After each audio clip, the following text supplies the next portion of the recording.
Hello student, स्वागत है हमारे यूट्यूब चैनल वीकेएम पॉइंट में। यहाँ पर आपको मैथमेटिक्स से रिलेटेड वो सारे टॉपिक्स मिलेंगे जो आप पढ़ रहे हैं या बाद में भी पढ़ना चाहते हैं। ऐसे टॉपिक जो आपको क्लासरूम में कठिन लगते हैं या बोरिंग फील कराते हैं, लेकिन हम आपको देंगे उनका सिंपल और इंटरेस्टिंग वे में कंटेंट। तो सभी लोग हमारे यूट्यूब चैनल को सब्सक्राइब कर लें और दूसरों को शेयर भी करें। तो चलिए आज का टॉपिक स्टार्ट करते हैं। बच्चों, आज का हमारा वेरी वेरी इंपॉर्टेंट टॉपिक है यूलर्स मेथड। इस मेथड से हम लोग अप्रोक्सीमेट सोल्यूशन निकालते हैं। किसका? डिफरेंशियल इक्वेशन का। तो we in this video we can study Euler's method, what is Euler's method and how can we do numerical questions by Euler's method. Euler's method. Now dear student, सीधे हम लोग numerical questions पे ही आते हैं और numerical question के साथ में आपको फार्मूला याद करने की ट्रिक भी बता देंगे। तो we shall now start numerical question on Euler's method. Using Euler's method find and approximate value of corresponding to x equal to 1 given that d by dx equal to x plus y and y1 when x equal to 0. Okay, this is our Euler's question. Here we see that d by dx equal to x plus y is our differential equation to solve, and also we can solve this differential equation and find an approximate solution. बेटा, इससे exact solution नहीं आता है। Euler's method से हम लोगों को कैसा सोल्यूशन मिलता है? अप्रोक्सीमेट सोल्यूशन मिलता है। बच्चे कहेंगे सर हम लोग जब एग्जैक्ट सोल्यूशन हमको मिल रहा है तो अप्रोक्सीमेट सोल्यूशन क्यों निकालते हैं? बेटा, बहुत सारी ऐसी डिफरेंशियल इक्वेशन हैं जो कठिन कठिन हैं, जिनको हम लोग इजीली सॉल्व करेंगे तो बहुत ही कठिनाई से सॉल्व होती हैं और बहुत ही टाइम टेकिंग है। ओके, लेकिन यूलर्स मेथड से उन डिफरेंट टाइप को ऑफ डिफरेंशियल इक्वेशंस को हम लोग बड़ी आसानी से सॉल्व कर अप्रोक्सीमेट सोल्यूशन निकाल सकते हैं। बेटा, डिफरेंशियल इक्वेशन सॉल्व करेंगे तो आपको इंटीग्रेशन आना जरूरी होना चाहिए, तभी आप किसी डिफरेंशियल इक्वेशन को सॉल्व कर सकते हैं। लेकिन यूलर्स मेथड हमारी ऐसी टेक्निक है जिसमें किसी भी डिफरेंशियल इक्वेशन को इंटीग्रेट नहीं करना पड़ता है। सीधे हम लोग मैनिपुलेशन से, कैलकुलेटर की हेल्प से फटाफट अप्रोक्सीमेट सोल्यूशन निकाल सकते हैं। तो this is our differential equation. और बेटा यहाँ पे देखो, जहाँ पे वर्ड व्हेन आया करे, व्हेन का मतलब होता है कंडीशन गिवन है। तो यहाँ पे कंडीशन आपकी क्या गिवन है? x equal to 0 and y equal to 1। और यहाँ पे बेटा देखो, सबसे ऊपर लिखा हुआ है x इक्वल टू 1, मीन्स हम लोगों को जो सोल्यूशन फाइंड आउट करना है वो x इक्वल टू 1 पे निकालना है। Okay, in Euler's method we perform more step to get correct answer. जितने ज्यादा स्टेप्स आप यूलर्स मेथड में करोगे उतना एक्यूरेट आपका आंसर मिल जाएगा। In Euler's method we take generally to get our answer in 5 step. बेटा, एग्जाम में आप जब क्वेश्चन करेंगे तो यूलर्स मेथड से 5 स्टेप में आप आंसर कर लेंगे। अगर आप 10 स्टेप में करेंगे तो और आपका एक्यूरेट आंसर आएगा, 20 स्टेप में करेंगे तो और एक्यूरेट आंसर आएगा। लेकिन बेटा टाइम टेकिंग हो जाएगा और आपका एग्जामिनेशन में दूसरे क्वेश्चन भी छूट सकते हैं। तो मेरा ये मानना है कि बच्चे अगर अधिक से अधिक करें, मैक्सिमम 10 स्टेप्स में करें यूलर्स मेथड, या जनरली आप 5 स्टेप में यूलर्स मेथड कंप्लीट करें। तो ये बात ध्यान रखिएगा कि आपको जो यूलर्स मेथड आपके एग्जाम में आएगा उसमें कितनी स्टेप्स करनी है? 5 स्टेप में इसको कंप्लीट करना है। So in 5 step we put n equal to 5। अच्छा, एक बात और आपको ध्यान रखना है, जब ये ऐसा मेथड है जिसमें आपको पहले से ही चुनना पड़ता है कि हम कितने स्टेप में आंसर निकालेंगे। अगर आप n इक्वल टू 10 चुना है, मतलब 10 स्टेप में आंसर चाहते हैं, तो जो आपका लास्ट वाला 10 स्टेप होगा वही आपका करेक्ट आंसर देगा। अगर आप 5 स्टेप में आंसर चाहते हैं तो जो 5 स्टेप वाला लास्ट होगा, 5th स्टेप, वही आपका अप्रोक्सीमेट राइट आंसर देगा। तो ये याद रखिएगा, यूलर्स मेथड में हमको सबसे पहले ये चुनना होता है कि हम कितने स्टेप में आंसर चाहते हैं, और जितने स्टेप में आंसर चाहते हैं वही वैल्यू आपको n की लेनी होती है। Okay, and the value of H, इसके बाद किसकी वैल्यू निकालेंगे बेटा, एच की वैल्यू निकालेंगे। तो एच इक्वल टू का फार्मूला होता है, इसको लर्न कर लीजिए, x minus x not upon n, ये आपको लर्न करना है, एच का फार्मूला है, क्योंकि यूलर्स मेथड में एच का भी एक टर्म आता है। The formula is x minus x not upon n. Now our differential equation is d by d x equal to x plus y. Compare this differential equation by d by d x equal to f x comma y. इससे बेटा इसको compare करें, यहां से हमको function मिल जाएगा f x y equal to x plus y. ठीक है, इसको बेटा थोड़ा मेमोराइज करने की कोशिश कीजिए। कैसे मेमोराइज करेंगे, मीन्स इसका मतलब है कि यह फंक्शन हमारा एक्स कामा वाई में है, तो ये जो पहला टर्म है एक्स और दूसरा टर्म है वाई, दोनों को ऐड कर रहे हैं, इस टाइप का हमारा फंक्शन दिया गया है। मान लो अगर यहाँ पे एक्स स्क्वायर होता, मान लेते हैं, तो इसको कैसे याद करते कि जो हमारा फर्स्ट टर्म एक्स का है उसका स्क्वायर करके दूसरे टर्म में ऐड कर रहे हैं, तो ऐसे मेमोराइज कर लेते। लेकिन यहाँ पे हमारा दिया है एक्स प्लस वाई, तो हमको कैसे मेमोरी में, आप जब तक आप क्वेश्चन करेंगे 5 स्टेप तक, तब तक आप मेमोरी में ध्यान रखना है कि आपका जो ये फंक्शन है फर्स्ट और सेकंड दोनों एक्स और वाई को जोड़ के लिखा गया। जब भी एफ आएगा तो इसका मतलब उसकी वैल्यू तुरंत आप कैसे लिखेंगे, एक्स और वाई जो भी ये नंबर्स होंगे उनको जोड़ के लिख देंगे, वही आपके फंक्शन की वैल्यू होगी। कंडीशन बेटा आपके पास क्या दी गई है, देखिए y one when x equal to 0 means y not, जो कंडीशन दी जाती है तो वाई की वैल्यू आपकी वाई नॉट कहलाती है और एक्स की वैल्यू आपकी एक्स नॉट कहलाती है। इसको भी आपको याद रखना है। जो कंडीशन दी जाएगी y equal to 1 means this is the value of y not and x equal to 0, this is the value of x not. तो y not equal to 1 and x not equal to 0। बेटा जहां पे when लगा होता है वही condition दी गई होती है।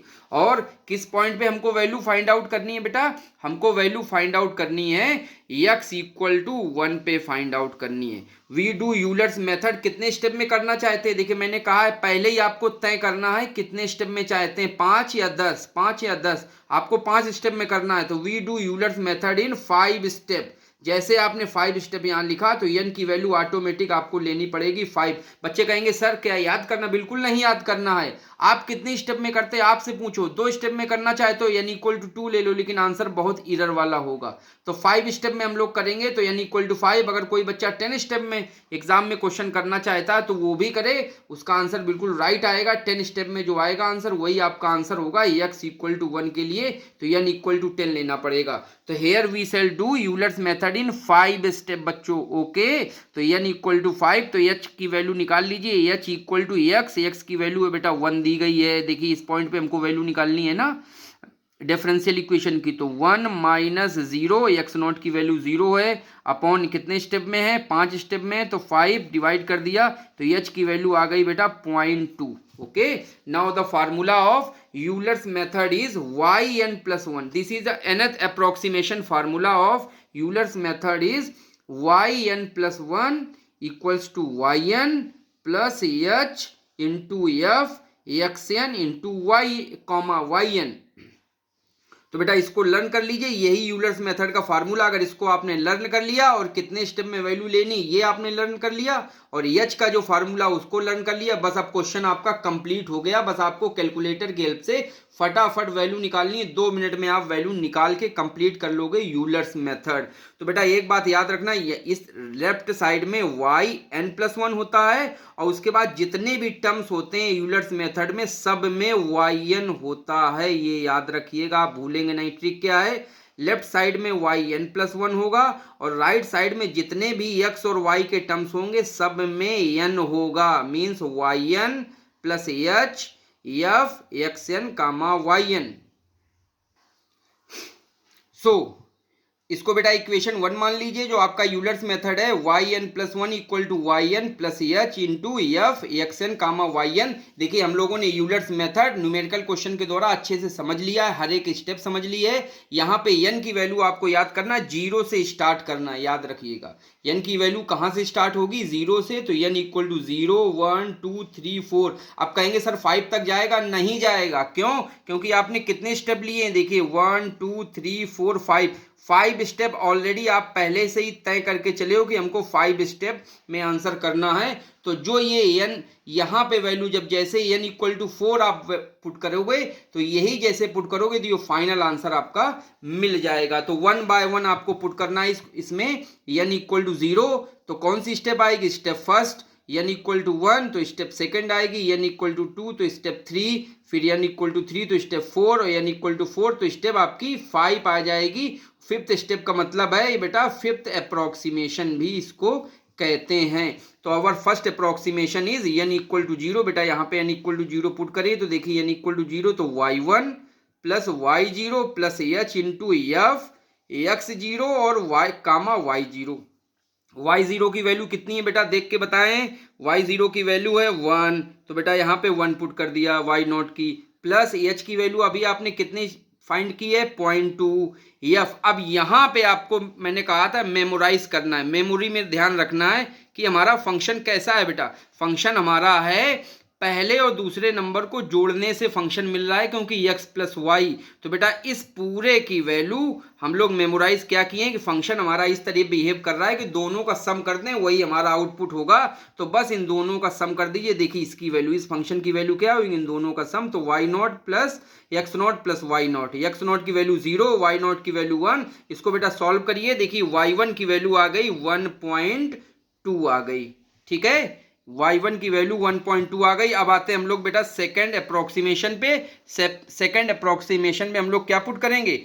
n इक्वल टू 1 पुट करेंगे बेटा। तो सेकंड अप्रोक्सीमेशन हेडिंग लिखिए n equal to 1 in equation 1। अपनी इक्वेशन 1 में पुट करेंगे जो हमारी यूलर्स मेथड के फार्मूला है। तो वैल्यू आ जाएगी y2 equal to y1 put करिए n equal to 1 plus h into f x1 comma y1। यहाँ पे बेटा y1 की वैल्यू क्या है अभी हम लोगों ने निकाली है, देखिए 1.2 तो 1.2, h की वैल्यू कितनी है 0.2 और f का हमारा फार्मूला क्या बनेगा? मेमोरी कैप की है दोनों का सम, तो x1 प्लस y1। तो ये y1 की वैल्यू है बेटा 1.2 ये निकाली। अब x1 की वैल्यू कितनी आएगी? तो x1 की वैल्यू निकालने के लिए बेटा क्या करिए, x0 हमारा कितना है? x0 हमारा है 0, x0 हमारा कितना है 0 और h की वैल्यू कितनी है बेटा? h की वैल्यू है हमारी 0.2। तो x1 की वैल्यू होती है x0 में एक बार h जोड़ दें तो हमारा x1 मिलता है। इसको भी याद रखिए, आई थिंक सारे बच्चों को याद होगा। x1 की वैल्यू मिलती है x0 में h जोड़ दें। और x2 कैसे मिलता है बेटा? x2 मिलता है हम लोगों को जब x1 में h जोड़ दें। और x3 कैसा मिलता है? जब हम x3 में h जोड़ दें। और x4 कैसे मिलता है? जब x3 में h जोड़ दें। तो ये हमारा x4 मिलता है। तो ये भी आपको समझ में आ गया होगा। तो यहाँ पे देखिए x1 की वैल्यू आ जाएगी 0.2, तो बेटा ये 0.2 बस।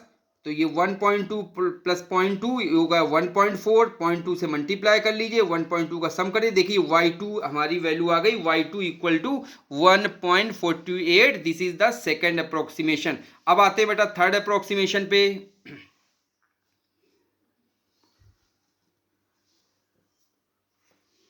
Third approximation, put n equal to 2 in Euler's method. Euler's method जो आपने अभी फार्मूला मैंने याद कराया लिखाया उसमें n इक्वल टू 2 पुट करिए। वैल्यू आपको मिलेगी y3 equal to y2 plus h f और यहाँ पे xn कामा yn होता था तो x2 कामा y2। y2 की वैल्यू देखिए अभी हम लोगों ने फाइंड आउट की है 1.48, तो यहाँ पे पुट कर दिए। h की वैल्यू सेम वही रहेगी 0.2 x। अब ये फंक्शन की वैल्यू लिखनी है बेटा। फंक्शन की वैल्यू क्या होगी? दोनों को ऐड करके लिखना है हमको, यही तो हमारा फंक्शन है। फंक्शन हमारा क्या दिया है? F x comma equal to x plus y. तो हमको ये मेमोरी रखनी है कि इसकी वैल्यू कैसे मिल रही है हमको? इसकी वैल्यू पहले और दूसरे को ऐड करने से वैल्यू मिल रही। तो देखिए इसकी वैल्यू कैसे मिल रही? पहले और दूसरे को ऐड करने से मिल रही। मैंने मेमोराइज कर लिया है। अब x2 की वैल्यू बेटा कितनी आएगी? 0.4 आ जाएगी x2 की वैल्यू, क्योंकि x2 की वैल्यू होती है x1 प्लस h, तो 0.4। तो 0.4 और y2 की वैल्यू 1.48। बेटा कैलकुलेटर से सॉल्व कर दीजिए, मल्टीप्लाई करके ऐड करें, वैल्यू y3 की आ जाएगी 1.856। Okay, this is our third approximation. अब बेटा फोर्थ अप्रोक्सीमेशन करिए। कहां तक करेंगे? क्योंकि आप लेके चले हैं कि हमको फिफ्थ अप्रोक्सीमेशन में आंसर चाहिए, ठीक है, और फिफ्थ अप्रोक्सीमेशन तक ही आपको करना है, इससे कम भी नहीं करना, नहीं आंसर आपका बिल्कुल एरर वाला आ जाएगा।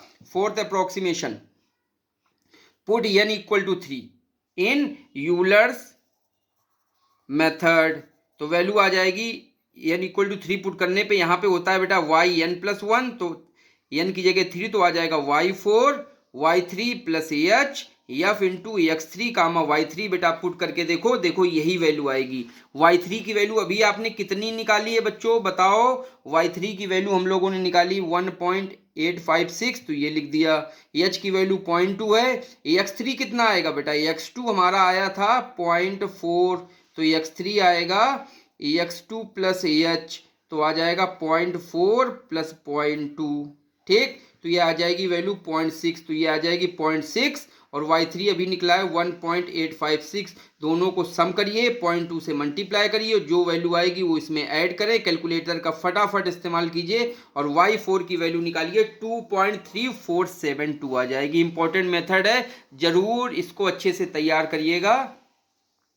अब आते हैं बेटा लास्ट अप्रोक्सीमेशन, हमारा आंसर आ रहा है क्योंकि फिफ्थ अप्रोक्सीमेशन ही हम लोग लेकर चले थे कि हमको फिफ्थ में आंसर चाहिए यानी इक्वल टू 5। याद रखिए बेटा यूलर्स मेथड ऐसा मेथड है जिसमें हम लोग पहले से ही तय कर लेते हैं कि किस स्टेप में हमको आंसर लाना है। जितनी ज़्यादा स्टेप में आंसर लाएंगे उतना अच्छा आंसर आएगा, जितनी कम स्टेप में करेंगे तो हमारा इरर वाला आंसर आएगा। और हम लोग एग्जाम में n इक्वल टू 5 लेके करेंगे बेटा। ओके, तो फिफ्थ अप्रोक्सीमेशन में आपको आंसर मिल जाएगा। तो put n equal to 4, then Euler's method, तो वैल्यू मिल जाएगी y5 equal to y4 plus h into f x4 into y4। अब y4 की वैल्यू बेटा अभी हम लोगों ने निकाली है ये 2.3472। देखिए पीछे वाली वैल्यूज बेटा यहाँ रखते चले आते हैं, है ना, पीछे से और पीछे से। तो y4 की वैल्यू 2.3472 प्लस h की वैल्यू 0.2, और ये फंक्शन हम लोगों ने क्या मेमोराइज किया है? दोनों का सम कर देंगे, वही हमारा फंक्शन होता है। तो x4 प्लस y4, x4 की वैल्यू आएगी बेटा x3 प्लस h, और x3 की वैल्यू है 0.6 प्लस 0.2, तो वैल्यू आ जाएगी 0.8 और y4 की वैल्यू है 2.3472। और बेटा इसको रख के सॉल्व करें, मल्टीप्लाई करें, देखिए आंसर हमारा y5 आ गया। y5 equal to 2.97664 fifth step हो गई। यही हमारा फाइनल आंसर है, डिफरेंशियल इक्वेशन का सलूशन आ गया हमारा y5। और y5 को ही बेटा y कहते हैं, जो फिफ्थ स्टेप में निकाला है तो y5। अगर आप 10 स्टेप में निकालेंगे तो जो 10 स्टेप का आंसर होगा y10 वो आपका कहलाएगा y। तो this is the value of y equal to 2.97664 at the point x equal to 1। तो x इक्वल टू 1 पे ये हमारा आंसर है बाय यूलर्स मेथड। कैसा लगा बच्चों आपको? यूलर्स मेथड समझ में आया? ये बेटा मास्टर क्वेश्चन है हमारा, ये क्वेश्चन अच्छे से आप समझ लो, कर लो, प्रैक्टिस कर लो। अब यूलर्स थ्योरम का कोई भी क्वेश्चन आ जाए, बस आपको यूलर्स मेथड दिख जाए, बस सेम टू सेम इसी तरीके से आपको पूरा का पूरा क्वेश्चन कर लेना है। बस आपको याद रखना है कि हमको कितने स्टेप में क्वेश्चन करना है। तो 5 स्टेप में लेके चलेंगे तो n इक्वल टू 5 स्टार्टिंग से ही लेके चलेंगे, और h की वैल्यू हमारी होगी x minus x not upon n, और बस यूलर फार्मूला लगा दीजिएगा yn plus 1 yn plus h f x n comma yn। बेटा सब इधर राइट में n प्लस 1 होता है और लेफ्ट में n प्लस 1 होता है, और राइट में ऑल टर्म्स में en मतलब xn और y1 होता है। कैसा लगा हमारा वीडियो लेक्चर? कमेंट में जरूर बताइएगा। Okay, thanks, have a nice day बच्चों।